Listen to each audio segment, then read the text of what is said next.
We would like you to know this video is being produced in accordance with CDC guidelines. Though you will see speakers on camera without face masks, we are maintaining significant social distance, prioritizing the safety of our speakers and crew. Good evening, and welcome to the 2020 USF Outstanding Young Alumni Awards. I'm Gustavo Spunger, USF Student Body Vice President, and I'm honored to join you tonight in celebrating these 6 amazingly accomplished bulls, all aged 35 or younger. I'm an international student, originally from Brazil, and a junior majoring in accounting with a minor in business analytics and information systems. And I have high aspirations.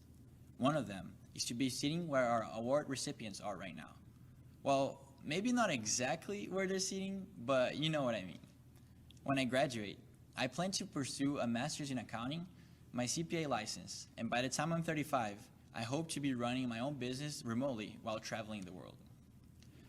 As I learn more about tonight's honorees, I realized that while they each have very different resumes, they actually have a lot in common.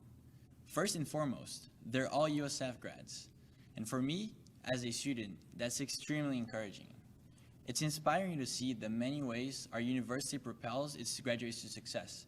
And it makes me even more secure in the knowledge that if I continue to pursue my passions and take advantage of the many resources offered here, I too can make my dreams come true. And now, introducing the host of tonight's awards, the Vice President and Executive Director of our USF Alumni Association, Bill McCausland. You might think Bill's primary concern would be alumni, and the association does do a spectacular job of connecting grads of all ages, but Bill makes sure the Alumni Association is also dedicated to student success. I know this because I'm just one of the many beneficiaries. I'm a member of the USF Ambassadors, the association's award-winning student leadership development program. And thanks to my role in student government, I've had the opportunity and honor to learn from the best, as Bill and I have served together on the association's board of directors and USF's homecoming committee. So please join me in welcoming a fellow bull who's a wonderful example of integrity and outstanding leadership, Bill McCausland. Thank you. Thank you, Gustavo. You're a talented leader in your own right, and I look forward to watching you make all your dreams come true. Good evening to our 2020 USF Outstanding Young Alumni. I'm so glad to finally give you this prestigious recognition from your alma mater. Coronavirus may have thrown us a curveball, but as you 6 have demonstrated in your careers, when facing a challenge, bulls adapt. Tonight, we honor 2 women and 4 men whose accomplishments would be proud crowning achievements for anyone at the end of their career. But these bulls are still in the first blush of their professional lives. They've been out of school only a short time, and already they're standouts in their chosen fields. What makes me even more proud, they're using their phenomenal talents to make our world a better place. Given that we have more than 100,000 USF alumni aged 35 or younger, Jawani, John, Nicholas, Rogan, Dukian, and Chichi represent 1/10,000% of their Bulls generation. They're clearly at the top of their class. In just a moment, we'll recognize each of them, but first I'd like to take a moment to thank our sponsors whose support makes important events like this possible. This pandemic has not been and is not now a time for your Alumni Association to go quiet. If anything, our students, alumni, and the University of South Florida needs us more than ever to stay connected and involved. Together, we will not only surmount the challenges we face, we will emerge stronger than ever. I sincerely thank our sponsors for continuing to support us in our mission. A big thank you to our Outstanding Young Alumni Award Green sponsors, Phil and Jean Amuso, and to our official Alumni Association sponsor, Work Lodge, a Bulls-run business offering state-of-the-art private office space in downtown St. Pete. And now, I'd like to welcome a very special guest, an extraordinary leader who has steered our university to even greater heights during a global pandemic and economic shutdown. USF has had its second-best fundraising year ever, consolidated its 3 regional institutions, and earned well-deserved recognition at the state, national, and international levels. Our president has been strategic, compassionate, and always clear about his first priority, the health and safety of our USF community. Please join me in welcoming USF President Steve Corral. Good evening and congratulations to this year's outstanding young alumni. Tonight, we are celebrating 6 outstanding young professionals for your achievements and your dedication to the University of South Florida. Among you are 3 practicing physicians who are changing lives beyond their patients, an artist whose award-winning work supports conservation efforts, a businessman leading a 74-year-old company into a new era, and Florida's 2020 Teacher of the Year, a beloved band director who teaches more than music. USF is a relatively young university, but like you, it has already made a tremendous impact on our community and our state and the world. USF has again this year been recognized as the nation's fastest rising university for the past decade, and we are proud to continue our commitment to the success of our students, especially those with the greatest need. Despite facing unprecedented challenges this year, USF has risen to meet the needs of our community, and most importantly, we've also done so together as one USF, unified across our 3 campuses. We're also unified by our principles of community, which have guided us as a university community in our responses to the coronavirus pandemic, as well as to the challenges we are facing as a nation in the face of acts of violence and intolerance against communities of color. As one USF, we've navigated this semester together, addressing historic challenges and celebrating our strengths through special events such as this. We found new ways to connect and show off our pride in USF, including at this year's virtual homecoming. And we look forward to being together again soon. Until then, I'm delighted to congratulate this year's outstanding alumni, Joanny, John, Nicholas, Rogan, Dakian, and Chichi. You exemplify the spirit of USF and an ability to adapt to changes and challenges and a commitment to excellence, and also a drive to be of service to others. Thank you for what you have done and will continue to do to inspire the current and future students of USF. I look forward to keeping in touch and celebrating your future accomplishments. Congratulations. Thank you, President Corral. I'm so glad you could join us tonight and make this event even more special for our outstanding young alumni. And now, let's get this presentation rolling. To connect the past with the present, we've invited 2 previous outstanding young alumni to make the introductions. I'd like to thank each of them for being here to pass the torch. Presenting the first 3 awards is a man who has dedicated himself to planting hope where he sees hardship and offering help where he sees need.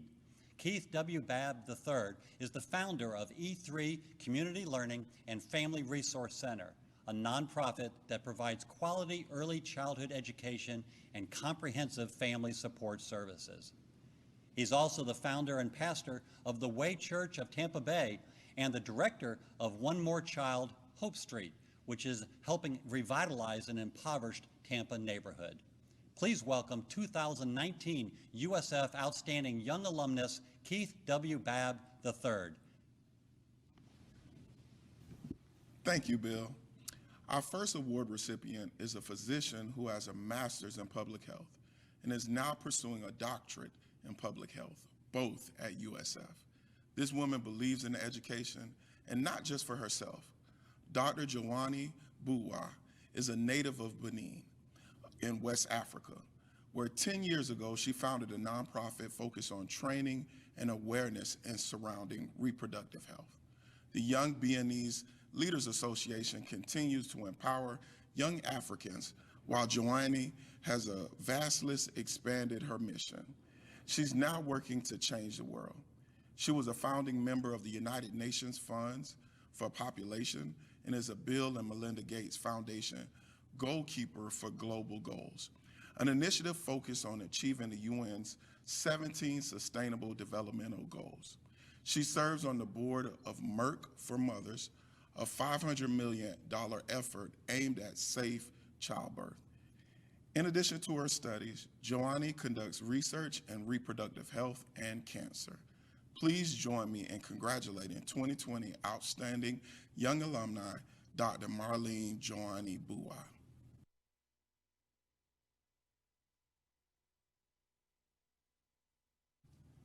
Our next recipient is a creative genius who excels in both music and art. John Brennan was 11 when his family moved from the Virgin Islands to Florida. Though he'd been painting since he was a small child, he majored in music at USF, focusing on the flute. But John was still called to the visual arts, and he discovered the highly competitive annual federal and state duck stamp contest. Required for hunters, the stamp features the winner's depiction of a waterfowl species, and the revenue goes towards wetland conservation. While a USF student, John won 10th place in the federal contest and first in the Oklahoma competition, becoming the youngest first-place state winner ever. John's work has won numerous awards since, and he's been featured in museums and expositions. He's among the youngest members of the most prestigious organization, Wildlife Artists, the International Society of Animal Artists. Please join me in congratulating the 2020 Outstanding Young Alumni, John Brennan.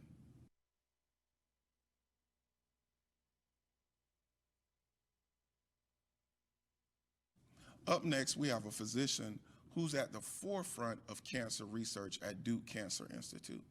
Dr. Nicholas DeVito, focus of study is immune therapy, customized treatments that use a person's own immune system to fight their cancer. He's researching the ways that melanoma and gastrointestinal tumors invade the body's immune system and spread with the goal of finding new, more effective treatment options for patients. Nick's work has led to his being one of just 5 physicians selected to receive a Physician Scientist Training Award in 2018. The award provides financial support to encourage top doctor researchers to continue their work. Nick also treats patients with gastrointestinal cancers and is a medical oncology instructor at Duke. He comes from a family of proud bulls. Nick's mother, Frances, is a 1983 grad, and his wife, Andrea, earned a master's in 2012. The couple have 2 sons, Donovan and Dominic. Please join me in congratulating 2020 Outstanding Young Alumnus, Dr. Nicholas DeVito.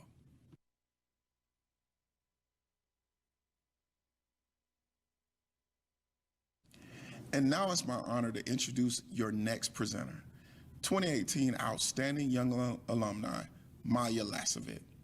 Maya came to this country as a child, escaping with her family from the war in Bosnia. She worked hard to adapt a new culture and learn a new language, and that paid off with a merit-based scholarship to USF. Today, she's Assistant General Counsel at Moffitt Cancer Center, devoted to giving back to both USF and Tampa Bay. Maya's a USF Alumni Association board member and helped develop community and educational programs through the Hillsborough County Bar Association Young Lawyers, and spearheaded a scholarship for immigrant students through USF Women in Leadership and Philanthropy. Here's Maya Lasovic to finish our 2020 Outstanding Young Alumni Award presentations. Thank you, Keith, and congratulations to Joannie, John, and Nick. Our 4th Outstanding Young Alumnus has led a 74-year-old iconic national brand into the 21st century, giving it a sharp focus on conservation and sustainability and introducing new product lines. In 2016, at age 31, Rogan Donnelly became the president of Tervis, the multi-million-dollar Florida-based manufacturer of customized plastic drinkware. Last year, Business Insider rated the Tervis tumbler the best plastic drinking glass you can buy. Rogan has stayed true to the guiding principles developed by his father, who took over the company in 1989 after Rogan's grandfather passed away. Those included fostering a culture that encourages innovation and managing growth intelligently. An avid outdoorsman, Rogan is also building a brand identity based on environmentalism, including partnering with marine research labs, recycling products, and working hard towards the goal of becoming a zero waste to landfill factory by 2022. Please join me in congratulating 2020 Outstanding Young Alumnus, Rogan Donnelly.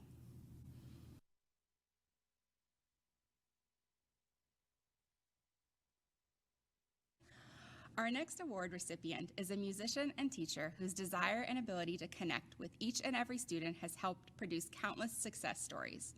Dr. Dakian C. Graham, also known as Dr. Dre, is Florida's 2020 Teacher of the Year. For more than 10 years, he was the band director at King High School in Tampa, which is also his alma mater. As a student there, he was a member of King's marching band playing the saxophone. King's music program continued to excel under Dr. Dakian's watch, but students say they learned more than the music he taught. He taught them about fundamental lessons, about setting goals, working as a team, and believing in themselves. He was a steady and reassuring daily presence, empathizing with and guiding them through their challenges. Dakian's wife, Casey, is also Go Bulls. She earned a master's in 2016, and the couple have a daughter, Alea. Please join me in congratulating 2020 Outstanding Young Alumnus, Dr. Dakian C. Graham.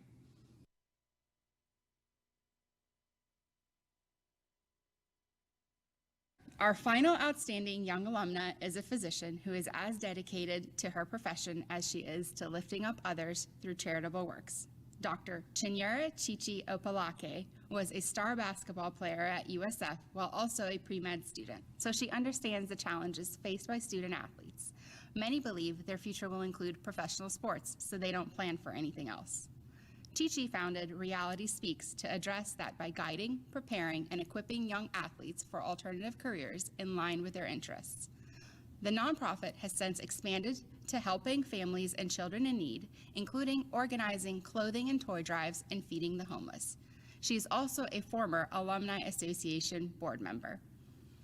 Dr. Chi is a family medicine hospitalist for Baycare Health System. She also brings her holistic approach to health to people in need across the country and around the world through speaking and media engagements and medical mission trips. Please join me in congratulating 2020 Outstanding Young Alumna, Dr. Chinyere Chichi Opalake.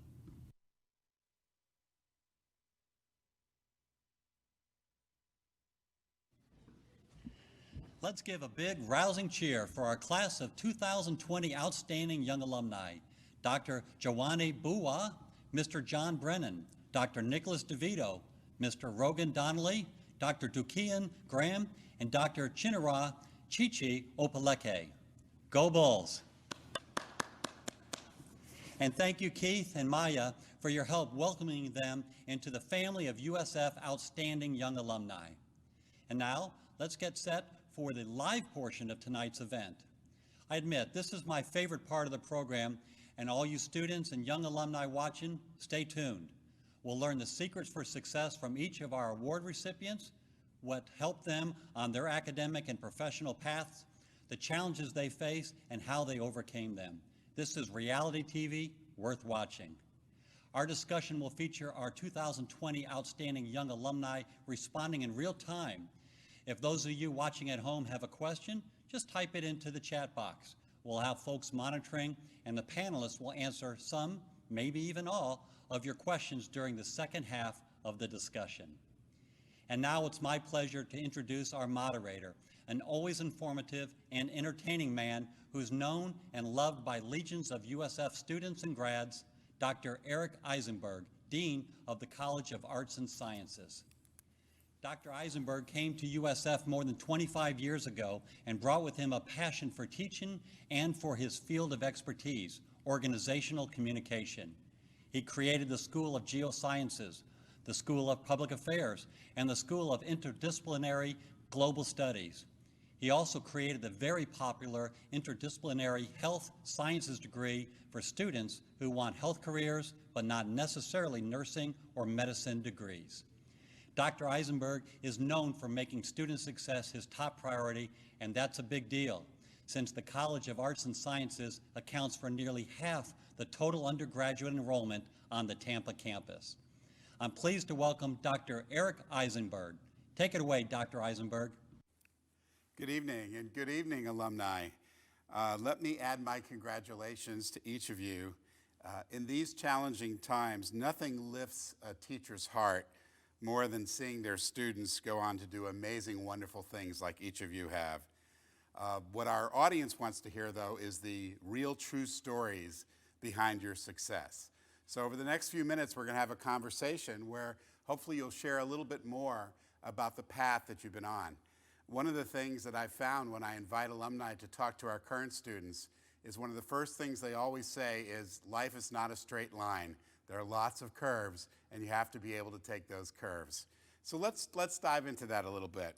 I'd like you all to think about, when you reflect on your life and your great accomplishments so far, what would you say is the main secret or the main thing that has led you to be able to be successful? And let's start with Dr. Bua. Dr. Bua, what has been the main thing that you think has sort of driven your success?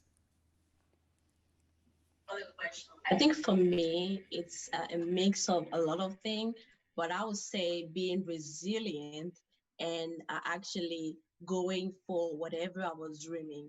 For me, even the sky is not the limit, and whatever I can do, whatever I can reach to improve not just my community health, but other people's life around me has always been the motto, something that has been driving me. So thinking about even the sky is not a limit. Fantastic. Thank you. Thank you so much. How about you, John? How do you think about that question? What's the main thing that's got you to where you are today? Thank you. That's a great question. I think I attribute my success today to two main things, a supportive family and dedication to the work. The first hurdle for an artist is having a family that believes you can achieve success in the business and knowing very well that you may fail. And the second hurdle is usually finding your voice and putting in the work. Finding your voice, meaning finding the path that I want to take as an artist and where do I fit in. And I was lucky enough to have the internal drive to work as an artist and become, do the thing that I loved the most in the world. Because I felt I had a space for me in the art world, and also the family who supported me along the way. So I'm grateful for those two things. Great, thank you, John. I want to come back later and ask you a little bit more about flutes and animals and what it's like to grow up in Sure. St. Martin, but we'll come back to that in a second. Nick, Dr. DeVito, tell us about what it is that you think propelled you to where you are today. Well, I'll start by saying that I don't think that any of us would be where we are, certainly myself going through medical school and residency and fellowship without a supportive family. Not mentioned before is my dad, who's a 74 grad, and I know he's watching, shout out to him. On a personal level, aside from a supportive environment, for me, it's really been about persistence and adaptability, the ability to turn problems and obstacles into opportunities and find ways to help people in a positive manner, and how you can change as a person and be better along the way and best address those issues, even if you're not getting the results that you expect. This frequently happens in science. It frequently happens with patients as well. And I think it's incredibly important how we deal with those kinds of things and how we adapt to these problems and turn them into something positive. That's how we can move our own success forward, in my view. Oh, thank you very much. That's terrific. Somebody once said to me that if you really want to know what somebody wants most in life, you need to first understand what they see as obstacles. So it just sort of reframes obstacles as a sort of a clue, to what it is that you're really striving for. The sky's the limit and beyond. Thank you, Dr. DeVito. Rogan, Mr. Donnelly, what about you? What has gotten you to this point? What's the secret to your success? I agree with everyone, everything that everyone said across the panel. I would say that it's specific to my industry. It's very important to have your vision very clearly outlined. and make sure that you can get yourself and your other team members on board and make sure you communicate that. So in my role, clearly expressing the vision, what you want to have accomplished, and then supporting it with metrics and milestones has really been critical in order to execute the vision. Okay, fantastic. Thank you very much. How about you? Should I call you Dr. Graham or Dr. Dre? What do you prefer? Hey, we can go with Dr. Dre. All right, let's go with Dr. Dre. I know another Dr. Dre, but we don't have to talk about that now. So I'm the real one, though. What about you? What about you? Yeah, what has gotten you to this point? You've done so many cool things. For me, I find that it's having a perspective and passion and letting those two elements drive the forward momentum that's going on. I mean, I couldn't be here without my family and support of my wife and my daughter, and also my parents, my grandparents, and the family that we've created here in just the field of education. But it's understanding that my purpose, really my responsibility, my ministry is to positively impact the next generation of world changers, and allowing that to be that perspective that continues to push me to achieve more and to expect more out of my students, so that I understand that it's not, as you mentioned earlier, the greatest reward for a teacher is seeing their students succeed, and understanding that you wake up every day with that opportunity to choose to be positive. And so you create that positive perspective that then emotes from your passion, that allows you to experience that success. Yeah, and I bet it's the case that when you're feeling discouraged or you come up against the obstacles that Nick was talking about, you can go back and touch that, right? That sense of purpose, and that it's to sort of recharge yourself, right? Fantastic, fantastic. Absolutely. Thank you. Chi-Chi, Dr. Obaleke, how did you get here? What's the secret to your path? I mean, everyone had really good answers, so I'm kind of left with. But no, for me, I think, you definitely have to have that family support, like friends, my parents, my siblings, just those people around you to keep pushing you. But my mindset has always been that selfless mindset, that there's a bigger purpose than just me. And so when I'm, working on things or planning things or activities and, community service, I'm always thinking about others. And that's always what's driving me, because I know my purpose is bigger than just me. So with that mindset, I try not to give up, even if it gets rough. I always try to be just one step ahead of, what's out there, because I know there's so much more and so much more blessings that I can give other people than just myself, because I'm blessed. So I want to share that blessing with other people. So that's always been my drive. That's just propelled me to continue to serve, continue to give back, and just know that there's some light out there for other people that are going through issues. So that's really what's been my drive. Do you think that this was something you were born with, that drive you came to as a young child, or did you discover that sense of other purpose later in life? I would say it's like a mixture. I was born with it, but didn't discover it until, I got older and realized that, it's much bigger than me.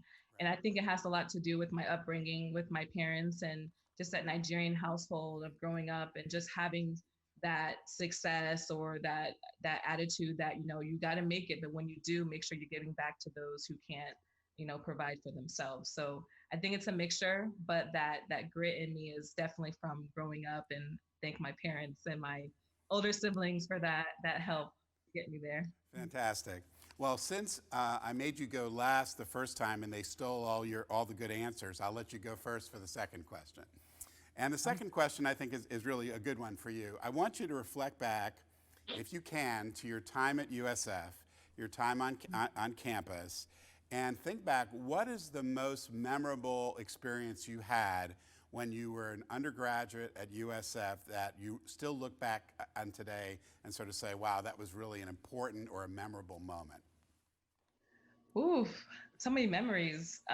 So I did play basketball in undergrad. Right. So I think playing at USF was that moment of just that time when you realize that there's more difficulty, that this is just the beginning.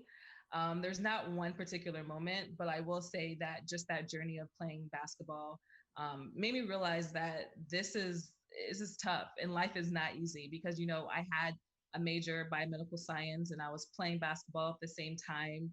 And, there's so many demands, you want to start, you want to be first on the court, but you also want to be first in the classroom.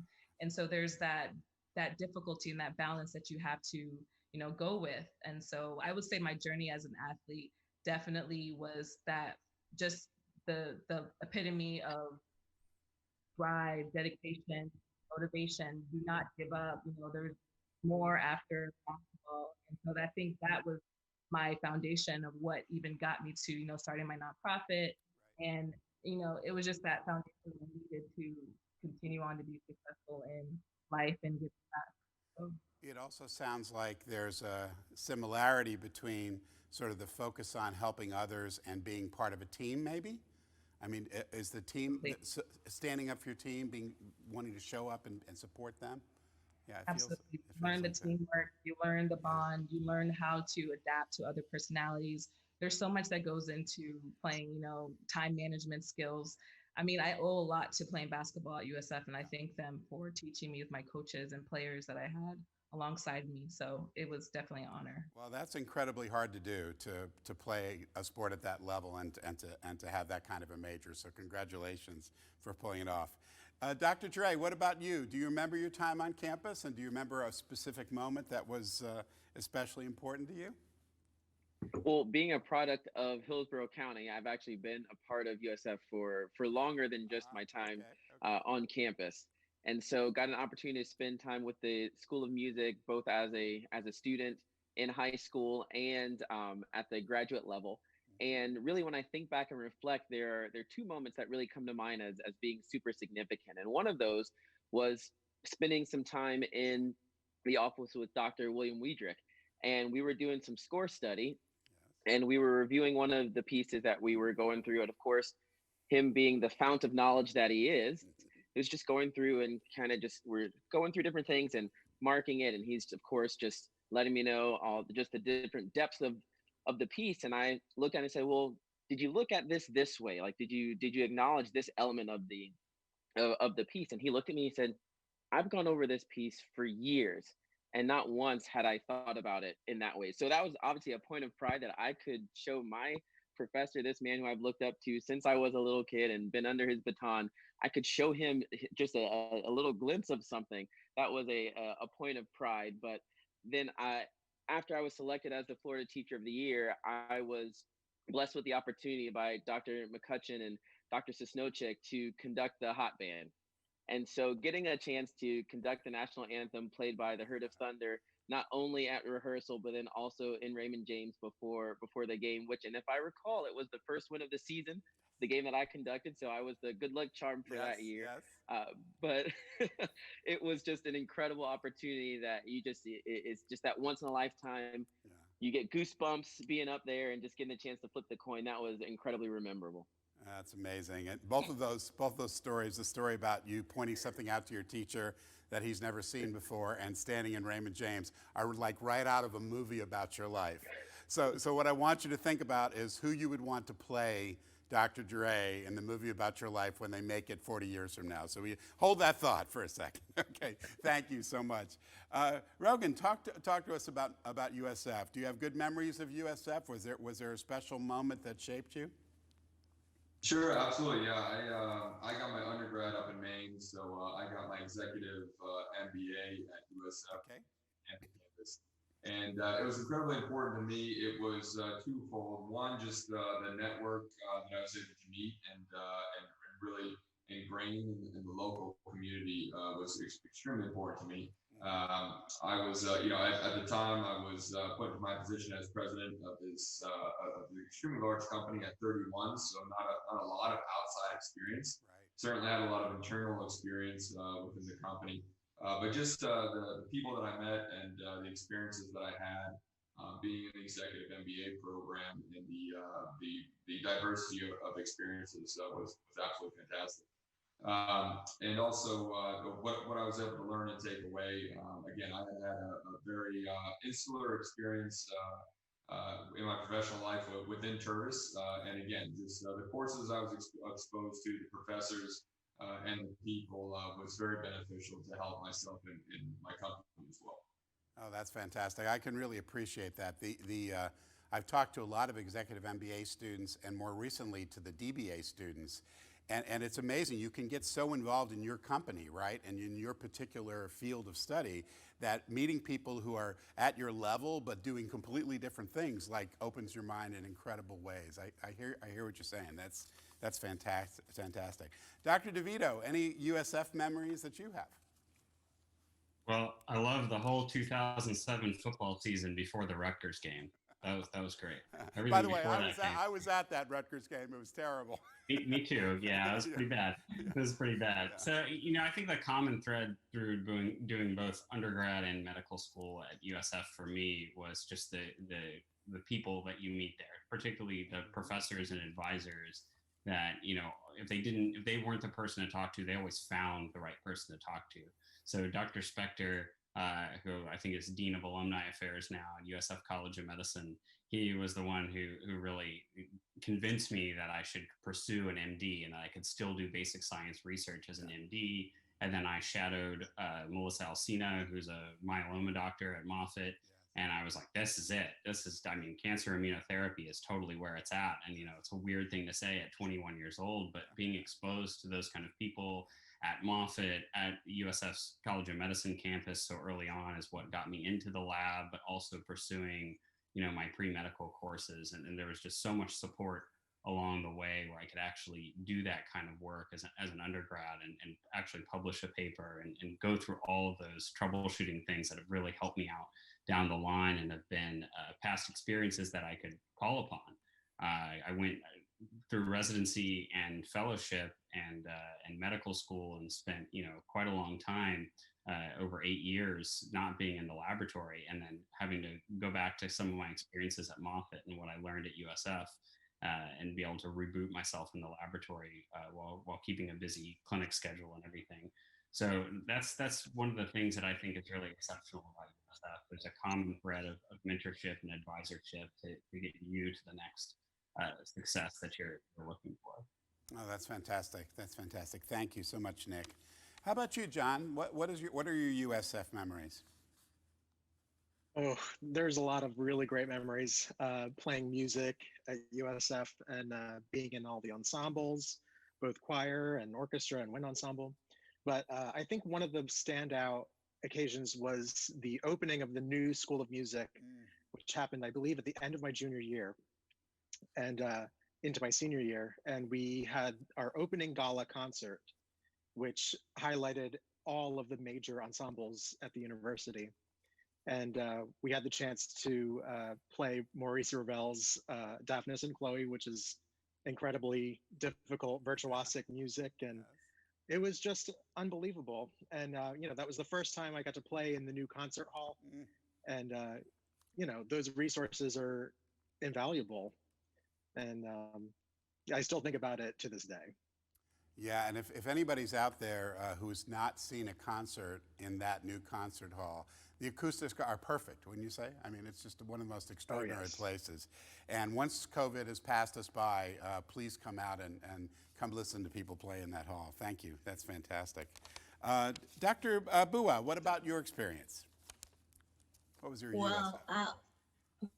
I think there's a lot of great memories that are coming up right now. I think from my first day of class in the master program at the College of Public Health to my graduation specifically, because it made me think about 2-3 things. The first thing it made me think about is actually the new family that I have now in the US, because I'm from Benin Republic actually. And I came to the College of Public Health as a Fulbright scholar. So the new family I had and the Fulbright family that I had, the professors and the colleague, I think that was one thing. The second thing, it made me think about where I came from. I came from Benin Republic, which is a great country that you should definitely try to visit. And at 9 years old, you may not know that, but I almost died from a respiratory attack. And that was the catalyst for me to actually become a medical doctor and commit to healthcare health research and global health, etc. So it made me think, my graduation day made me think right away to that moment when I was 9 years old and I was either making it or not making it. So I think there's a lot of emotion out there right now. But I think my time at the College of Public Health with my master program was great. But let me just share you one real quick thing that I think I will never forget. And if I have to write an autobiography, I'll put it in it. I had a conversation with the Dean of the College of Public Health, Dr. Peterson, because at the moment, maybe at the end of the first year, I got pre-selected for this very high level United Nations position, but it was just a pre-selection. It was not the final stage yet. So I kind of was in that big dilemma. Should I not finish the master or maybe finish the master online and maybe get a position? And I went, I talked to her. And she kind of gave me so many thoughtful ideas and so many great insight. And I think I will never forget that conversation that I had with the whole office. But again, I think, yes, it's definitely a couple of moments that you will never forget. Oh, that's fantastic. Can we continue talking for a moment, Dr. Bua? I want to ask you something that's been on my mind a lot lately. I was listening to the news, and somebody said people who do public health work have sort of been doing it in the background for many, many years. And since this pandemic, suddenly public health is in the news every single day. So can you talk a little bit about that? How does it make you feel to suddenly have people talking about public health and what's behind public health and the international implications of public health? Is that something that you think about how suddenly there's a spotlight on public health? Yes, absolutely. And I'm so happy to be alive to see this moment where public health is acknowledged for its contribution. Actually, everything is public health. Making seat belts mandatory is public health. Making sure we have access to clean water is public health. Making sure we have housing that respect restrictions is public health. Making sure there are immunization programs or reproductive health or contraceptive methods for women, it's public health. So everything is even public health, you know. So I think it is really important that people know that, you know, as a public health professional and also as a medical doctor, I can understand how I can contribute from a medical care and a public health perspective. But I feel like I'm whole by having both of those backgrounds because I can analyze things from a care perspective and I can analyze things from a research and a policy and a programmatic perspective. Again, everything is public health, as I gave a couple of examples. I don't think without public health, we will be all living and safe in this time. And for anyone following us right now, just take some time and read a little bit more about public health because it is so broad, but also is very specific. And the current pandemic is an example about how we need public health professionals. We need public health researchers, scientists, program planners, etc. And I'm happy to be alive during this time. Oh, what a great answer. And it really does reveal how interconnected we all are and how interconnected all these processes are. I think what a great observation. John, can we talk a little bit more about your early days? So were you born in St. Martin? Did you grow up there? No, I was actually born in Vineland, New Jersey, in South Jersey. Okay. And when I was 2, my family moved to the Caribbean, to St. Martin. They did. And so I lived there up until 6th grade. And then we moved to the States for middle school. Did it have an and high impact school. on you in terms of, I'm trying to understand, so you have this twin interest in animals and in art, and you're also a flautist, right? So is that right? You're a flute player, right? So Right. Did that grow out of being in, how did the Caribbean affect you as a person, would you say? It's a great question. And I think about it a lot. I really believe that my childhood in the Caribbean gave me an appreciation for the smaller things, spending time in nature and, things like that. Just, I didn't have a lot of the distractions that young people today have, with their smartphones and with social media and that sort of thing. So I was able to focus on 2 things that I was extremely passionate about. And also the Caribbean culture, I think they actually prioritize art and music in a way that I think has influenced my life. Yeah, fantastic. Thank you so much. Dr. DeVito, you talked about knowing that oncology and immunotherapy was going to be your focus. But you also worked, I believe, in the cancer vaccine laboratory at Moffitt. And I'm wondering, since everybody is thinking and wondering and worrying about vaccines, is there anything that you can talk to us about vaccines that might sort of illuminate how we should be thinking about vaccines in the future? Sure. Well, I just want to compliment Dr. Bua on that fantastic answer on the importance of public health. It's like insurance. You only recognize the importance when you need it. And now is a time where we really need it, and we need orthogonal approaches, scientists working on the problem, public health experts, epidemiologists, contact tracers, testing, and people even dispelling the multitudes of misinformation that seem to plague social media and other avenues as well. It's really a renaissance time for vaccines, particularly mRNA vaccines. So when we go from the level of the gene to transcribing to mRNA and then to the protein, the sort of like central dogma of biology, which we know is a bit disrupted now, but developing vaccines that are mRNA based is not something that has previously been done. And this was done in less than a year and gone through phase 3 trials and shown safety. And I think, we can't really understate how important this effort has been. But it doesn't supplant the importance of wearing masks and social distancing and staying out of large groups inside. These kind of public health measures are just like sanitation. They're really the backbone of infection prevention. So, but that being said, vaccines are one of the safest and most important inventions in human history. And moving a new tech platform like mRNA vaccines forward this quickly is really impressive. And it could lead to some other developments that come out of it, such as in cancer and even like developing other vaccines for other infectious diseases and some personalization as well. So it's really a fascinating time. Yeah, really extraordinary. I love the way you answered that question by also addressing public health, but also the scientific developments on the disease and the medical side. Rogan, so you were leading a very successful, long-standing family business, and then you made this pivot towards conservationists. I know that you're an outdoors person, and the thing that you did around disposable cups and things like that. Where did that come from? Was that a personal value? How did that pivot happen? Yeah, so Turbis has been, we like to use the phrase that we were sustainable before it was cool to be sustainable. So we've been around for 74 years.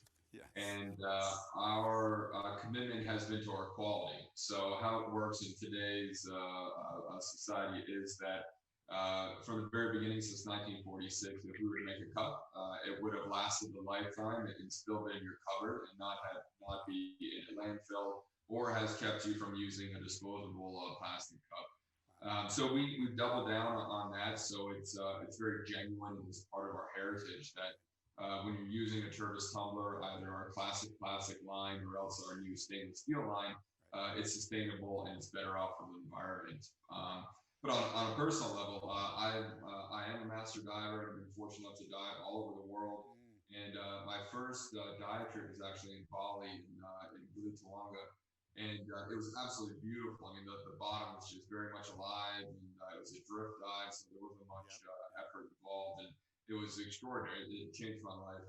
And then about 5 or 7 years later, I went to dive the Great Barrier Reef in Australia, and expecting all this beautiful live bottom and this really amazing experience.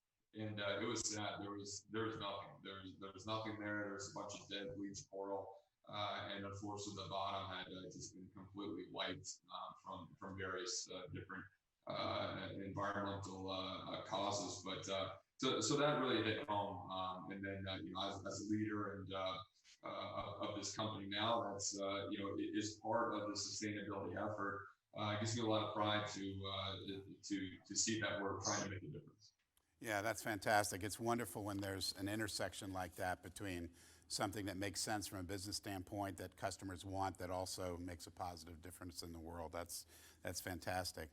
Dr. Dre, I got a little question and a big question for you. The little question was, did you actually perform at Carnegie Hall and did you like it? It was an absolutely incredible experience. I was able to take my symphony orchestra and my wind ensemble to perform at Carnegie Hall in New York. Once in a lifetime experience. Was absolutely amazing. Just the feeling, the air, the light when you're in there is just something different, right? So look, Oh, yeah. let's really take a moment and realize 2020 Florida Teacher of the Year, right? Amazing. Pinch yourself, right? So I think in that role, you're traveling around and you're going to have what's your message going to be to teachers and future teachers? There's a lot of talk at USF right now about, oh, we're not sure that people want to go into teaching. Teachers are always being attacked. They're not paid well enough. What's your message to teachers as Teacher of the Year?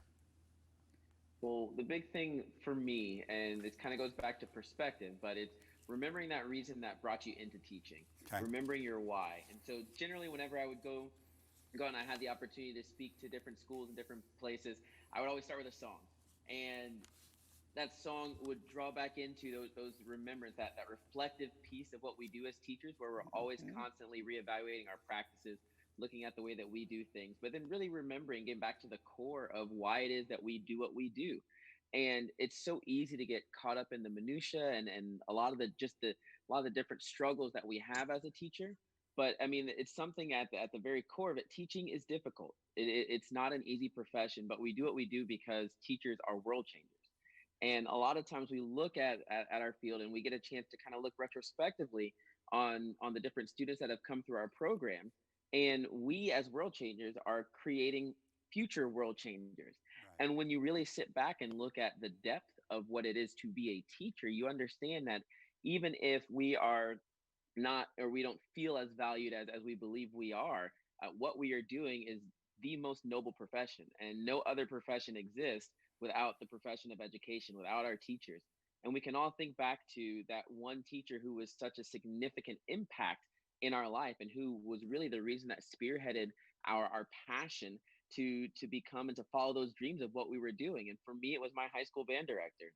Right. At Sherry Sleeper at King High School.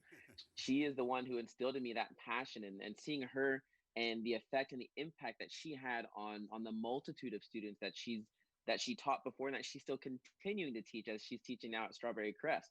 And that desire to just have some type of impact on the students that I've come across, and the students who I've had. We've got workers for Amazon and Google and PhDs and engineers, and just getting a chance to see those students succeed. Really, that's that message. It's what is the reason that we're here, that why, and understanding, embracing that why, and knowing that at the end of the day, we are still a part. We are the cornerstone of our society.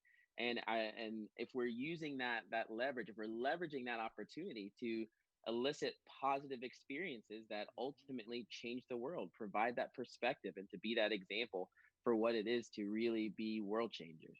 Yeah, I love, Dr. Dre, how you bring it back again and again to purpose, to purpose and why, sort of like always checking in. And if you can check in with that, you're going to be okay.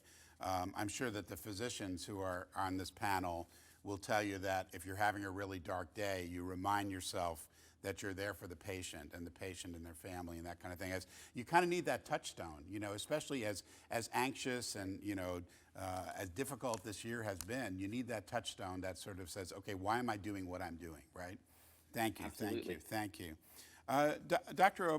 Opalake, could we talk a little bit about the Lakers? I heard that you have some familiarity with that team. I mean, you like them? Is that true? Just a tiny bit. Well, congratulations! Congratulations on the chance. Really hard. They did. Yeah, I watched it. So you started this thing called Reality Talks, right?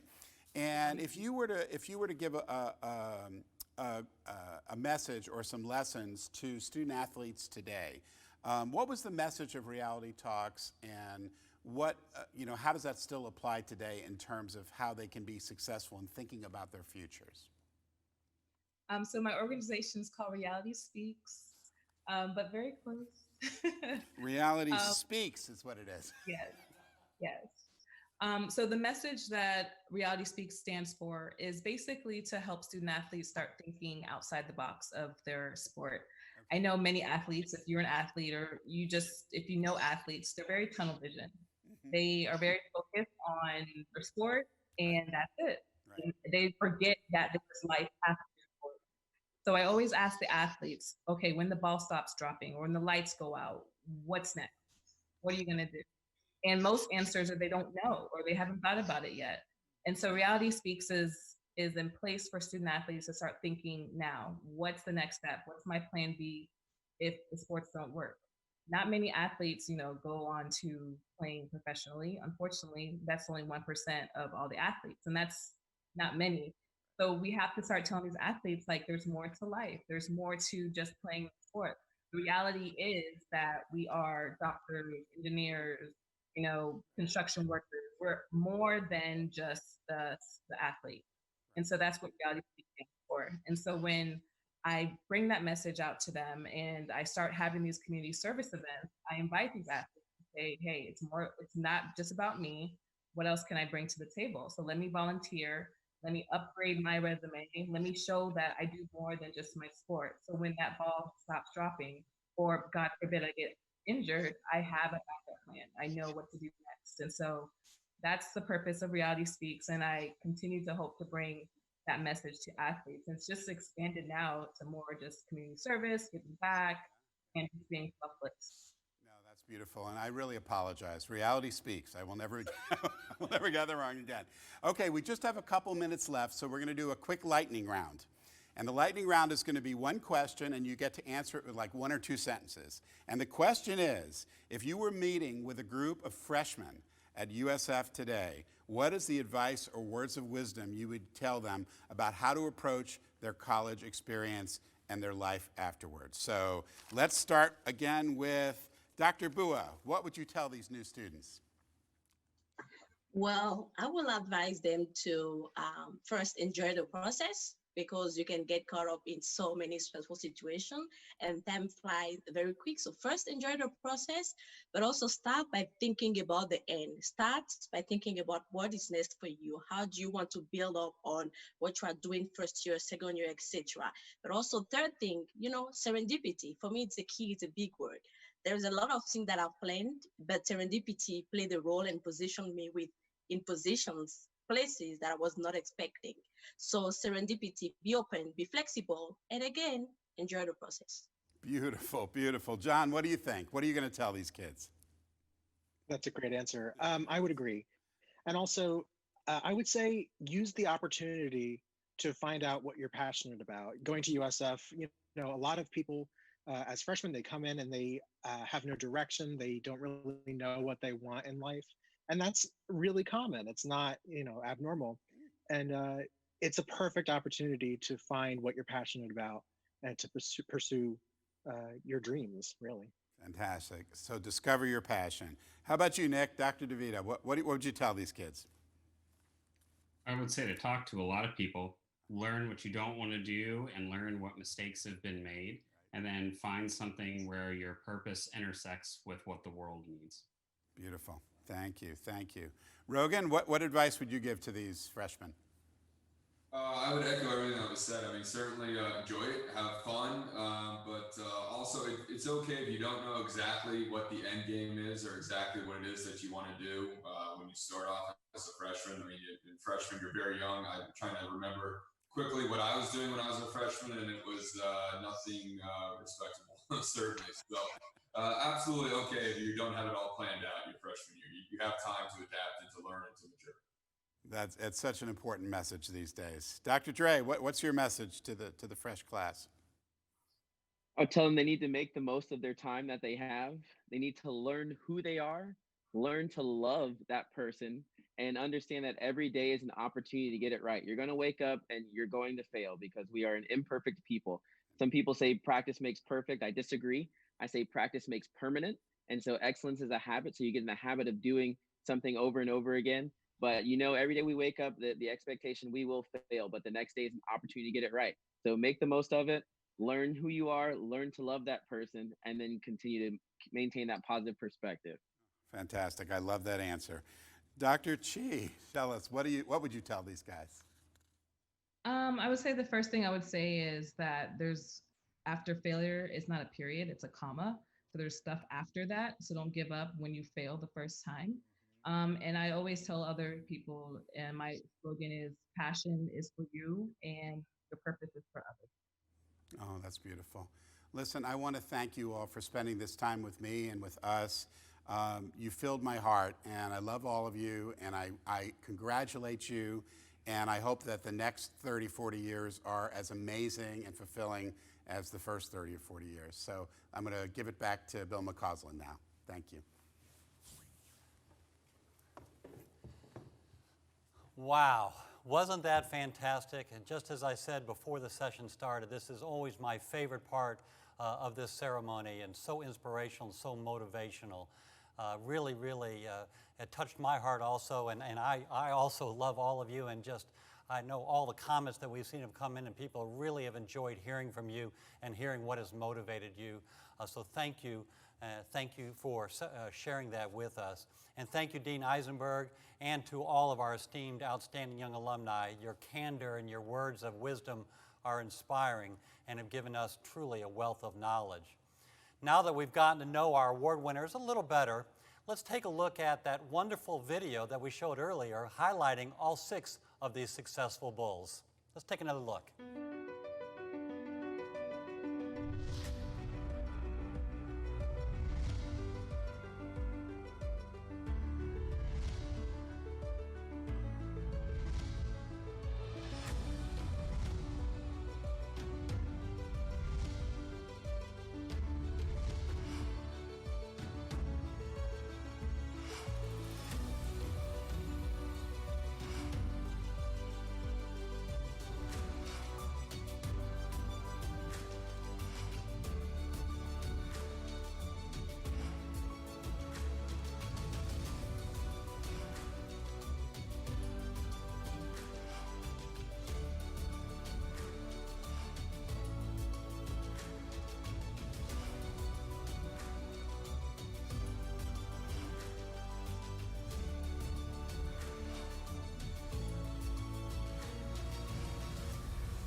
I hope you found that video to be even more meaningful and more impactful now that you've gotten to know our Outstanding Young Alumni Award recipients this year. I know I enjoy that video very much.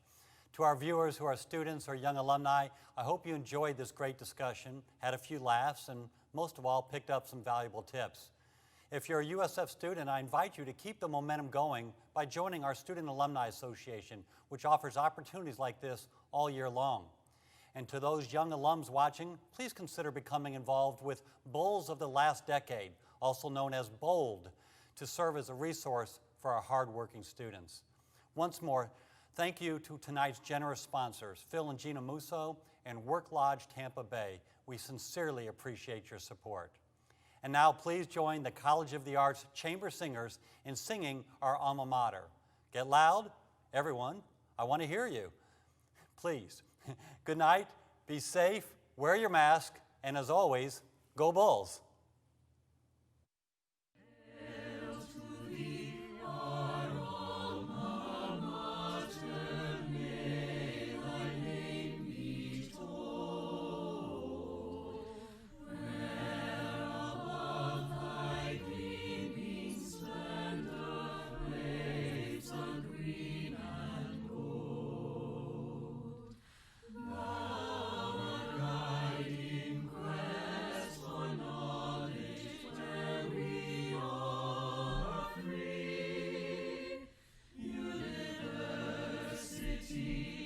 South Florida.